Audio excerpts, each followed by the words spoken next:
Recovery work continues in the Potomac River after Wednesday's deadly aircraft collision. And agencies say that it will be some time before it's complete. But our Lionel Donovan spoke with someone who's helping to get first responders exactly what they need, and he joins us live from Gravelly Point. Lionel, I understand you have more. Good evening.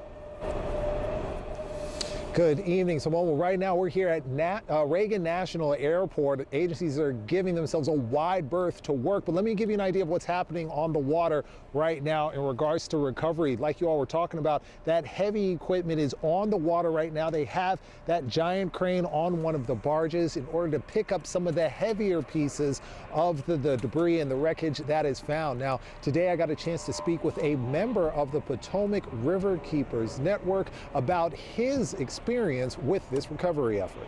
So I'm getting ready to head back upriver, but I just keep finding debris. I think this is a seat. These are just a few of the items Dean Noyex pulled out of the Potomac River yesterday. Noyex joined the Potomac Riverkeeper network in 2015 and has been keeping the river clean ever since. When he learned about Wednesday's devastating plane collision, he started preparing to help. Noyex also knew his experience navigating the Potomac would be vital in the recovery effort. I knew that there was an area that likely there was a lot of debris based on the wind and the tides and the knowledge I have of the river, that a lot of debris went into where most boaters don't go, particularly all the people out there at night. He says once he was given the green light from officials, Noyex took his patrol boat and headed out onto the water. He says although he was 2 miles downriver from the crash fields, he still found a lot to pick up. Pulled this piece of the plane right down here near Oxen Cove, right below Blue Plains. And the possibility of what he could find weighed heavy on his mind. It was eerie. You know, you go out there and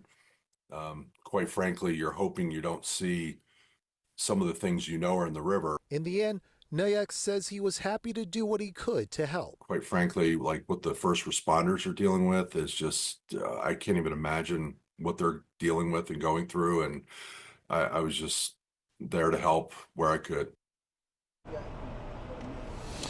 Now, officials are saying that if you see anything that looks like it might have come from the crash, to not touch it. Instead, call the authorities. They'll come out and they'll take a look at it.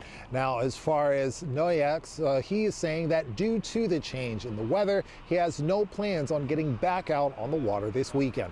But for now, we're live at Reagan National Airport. Lionel Donovan, WUSA 9. Look, everything he has done is going to be so helpful in this investigation as they start to kind of piece everything together. Lionel, thank you.